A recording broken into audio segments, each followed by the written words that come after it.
Here begins the third and final part of my Pencast conversation with Satya Prasad Sahu, Senior Trade Facilitation Specialist at the World Bank, known to his many friends in the customs world as SP.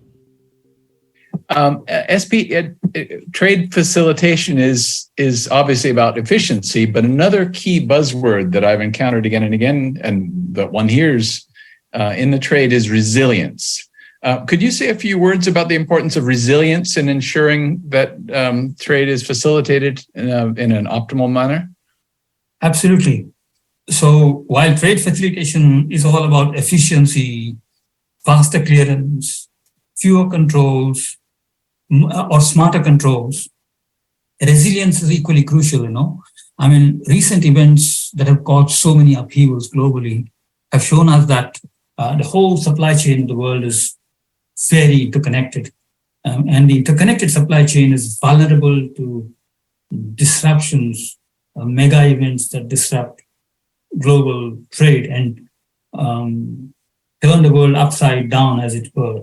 I can give the example of the Ukraine invasion, which is still ongoing as we speak, and the unexpected incidents, such as the blockage of the Suez Canal, and also the COVID-19 pandemic and the after effects of the pandemic. These disruptive events have a significant knock-on effect on the downstream and upstream industries. And therefore, many governments and supply chain planners had to rethink the strategies around it. And therefore, this buzzword on resilience has come up. Everybody is now talking about not just-in-time models, which are efficiency-based with very little slack time, but just-in-case strategies, which are the ability to prioritize and adapt and redirect supply chains whenever disruption occurs. It is not just achieved by giving more slack time to each processes and compromising on just-in-time efficiencies, but also advanced planning on to take care of various disruption scenarios. From a trade facilitation and trade integration perspective, we are looking at solutions like the port community systems and custom systems playing a niche and strategic role in this whole process. These automated systems actually provide real-time and advanced warning to all of the players, and therefore can be a part of the overall strategy of the solution that the logistics planners, supply chain experts, and enterprises can play. These systems can be used by these enterprises and planners to provide advanced visibility and predictability. Now, I actually remember that back in the early 2000s, when the World Customs Organization was working on the WCO Safe Framework of Standards, the question of resilience was also at the forefront, because the 9/11 events, the events of the 9/11, they actually brought out that, that resilience needs to be considered. And therefore, the WCO Safe Framework of Standards really brought all the minds around the table to work on what's called the integrated supply chain management model. The conception of the model was, very expansive at that time, but it had emphasized that every link in the supply chain is responsible for maintaining the integrity and security of the supply chain, and in securely managing all of the data handoffs and the physical handoffs of goods, etc. So adhering to those principles effectively and applying them properly plays a very significant role in enhancing the resilience of the supply chains, making them better equipped to handle future disruptions. At the time when the integrated supply chain management guidelines were created, many of the tools that we are now talking about, such as data-driven, AI, IoT, all of those things were either not in place or were in their infancy. And a lot of innovation happened around it. And we did discuss the EU-based innovation projects. The EU innovation projects really absorbed the use of these technologies into the supply chain, integrated supply chain management concept to mainstream some of the ideas that were put in by experts in the WCO SAFE framework of standards. Understood. I mean, thinking out loud for a moment, it seems like a project such as PenCP, which aims to build a network to improve customs technology and cooperation, could aid in furthering your goals and those of the World Bank global team that you work on. Thinking out loud, how might PenCP and other similar projects further your work? Thank you, Tom, for bringing this up. Communication and outreach are crucial parts of our work. It's not just about making changes, but ensuring that these changes are communicated effectively. Communication, is such an important part of change management. Communication allows us to better manage the transition and to promote the adoption of the technologies, the new technologies and procedures that we introduce in our projects and technical interventions. So they provide, communication and outreach actually help provide platforms to share and discuss the changes that were introduced in customer procedures and technologies, and it makes the adaptation process easier. Podcasts such as this and other ways of reaching out to the audience does help in spreading the word and ensuring that adaptation to new processes and procedures is faster. A network like yours can spread the word on trade facilitation, improve customs technology and cooperation, and it fits very, very well with our approach. It allows us to interact with a range of audiences and exchange ideas, and also to learn from experts in other fields. Mm-hmm. Ultimately, our goal is to reach trade facilitation and modernization to audiences worldwide. Tom? Mm-hmm. So basically, not only could PenCP and other similar projects help insiders to learn to work better together, but they could explain what your work is to the outside world, basically. Correct.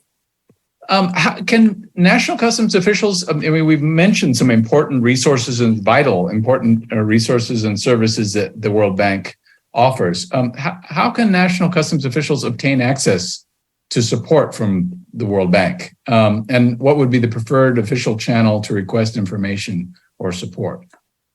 Of course, national customs officials can indeed access support from the World Bank and its services. To request information or support, the preferred official channel would be to the World Bank's country office in the respective countries. Mm-hmm. The country office actually works as a liaison between the country's government and the World Bank. So to ensure that our assistance is tailored to the specific needs of the countries, we do take a strategic approach. We are always ready to provide the support that is needed, be it through sharing of expertise or by providing financial assistance or through partnerships to help the countries in their customs operations and facilitation of trade. Well, we mentioned the importance of communication, of getting the word out internally and to the outside world. Can you say a word about the World Bank's communications efforts, forthcoming podcasts and blogs and so forth, and about any publications on the subject of your work that could interest PenCP participants and listeners to this podcast? Absolutely. Communication is a very critical component in our work at the World Bank. And we are committed to sharing insights and experiences and lessons learned through various platforms to foster an understanding and the sharing of knowledge. We regularly produce a number of publications, including research papers, reports, policy briefs. We have a public web page in which there's a dedicated section on trade, and some of the topics focus on trade facilitation and customs. quite a bit of things that I talk about are all included there in those public pages. These publications do provide topical insights on some of the complex challenges we face and the opportunities that arise. In addition to these, we maintain blogs. It's part of the routine of the World Bank professionals to produce blogs once in a while as part of our outreach to share views and observations on the topics the experts are working on. And these blogs often delve into the real practical issues and provide a very accessible way to engage with our work. It includes, quotations from the field, developments, pictures, and put all of the World Bank work in context. We've also ventured into podcasts, which offer an engaging medium to discuss various issues and share stories and to hear from a diversity of voices around the world, including academics, professionals, experts, government officials, and so forth. We invite all interested parties, including the participants of PenCP audiences of this podcast, to explore our resources on our public page, and they provide valuable insights that can help inform the work that you're doing and to stimulate the thinking of innovators who participate in PenCP. Yeah, it does sound like a very dynamic communications environment where you're coming up with new approaches, new audiences, new techniques for getting the word out on a regular basis. And I plan to write a blog post which captures kind of a sister blog post to this Pencast, which will provide links to a number of the resources that we've talked about in the course of our conversation. So that should help our listeners to locate some of the things you're talking about. This has been a really excellent and wide-ranging conversation, and I'd like to end with a kind of a big picture question, drawing on your background in customs and innovation at the World Bank, the WCO, and elsewhere. What do you perceive as the key challenges and opportunities for the next generation of customs officers, especially given the currently extremely volatile international environment? That's a big one, Tom, but let me make an attempt. Indeed, the customs landscape evolves continuously, and a new generation of customs officers will be tasked with navigating an increasingly complex and dynamic global environment. And there are some key challenges and opportunities that they'll face. Firstly, the integration and implementation of emerging technologies will be a significant task. The head of customs will be, presented with multiple opportunities of exciting new technologies, including data analytics, artificial intelligence, blockchain, and then a lot of buzzwords that seek to, implement the ideal digital future to modernize customs procedures, improve efficiencies, and protect revenue and international trade resilience. So all of these things are crucial, but it's important to be aware that the same technologies are also being used by people on the wrong side, which is that those who use those technologies illicitly to evade customs controls. And the technologies can therefore be double-edged swords, which means that there's a lot of running to be done by the customs officials of tomorrow to play catch up. And many global trade initiatives are, resulting in skewed development of trade, and trade needs to be more inclusive.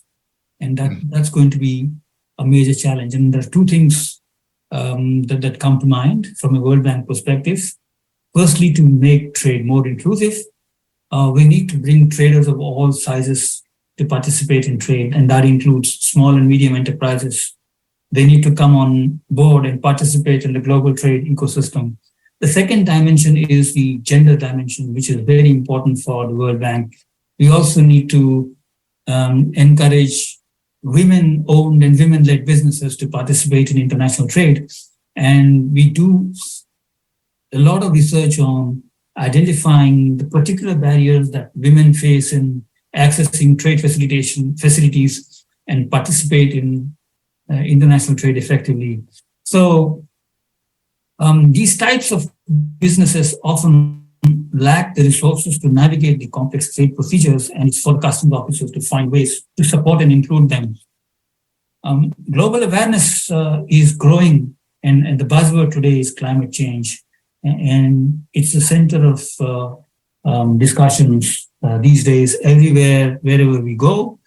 The role of customs in promoting environmental sustainability will also become more and more prominent. And it's very important for customs to look at the climate aspects of customs operations and to look closely for opportunities to contribute to green initiatives. One way to look at it is that efficient and optimized logistics processes and border procedures will definitely have greener and favorable outcomes. There's no doubt about that. That's one aspect that people need to bear in mind in customs. Another challenge that customs faces is the shift from tangible goods to digital trade, that is, trade in intangible goods. And it presents both challenges and opportunities. With technology advancing and 3D printing becoming more and more popular, there's the possibility of transfer of value to the intangible realm, resulting in a change in the nature of trade. So if the bulk of the value moves into the intangible realm, then the value of physical goods diminishes and therefore reduces the revenue opportunities for the government. And that can become an issue for customs officers to deal with. And customs officers need to stay ahead of these trends and to adapt their procedures and controls based on the regulations that change accordingly. Also, with digital technologies being more and more relied upon, everything we deal with becomes digital. Cybersecurity becomes very, very important, and the threat of cybersecurity risks should reach very high in the priority of the customs officers, and that they need to be well versed in identifying and mitigating those threats. So all of these challenges will appear very daunting, but they also represent strong opportunities for innovation, for growth, and for development. By embracing new technologies, the next generation of customs officers can make a significant impact on the future of global trade. This is an inspiring conclusion to a very enriching and highly informative conversation. Thank you so much, SP Sahu, Senior Trade Facilitation Specialist at the World Bank, for sharing your insights on your important and impactful work and your observations on the future of customs innovation. Thank you, Tom. It was a pleasure to participate in this discussion. Thanks so much. This concludes my three-part Pencast conversation with SP Sahu, Senior Trade Facilitation Specialist at the World Bank. Tune in soon for another conversation with customs innovators, leaders, and trendsetters. Thank you.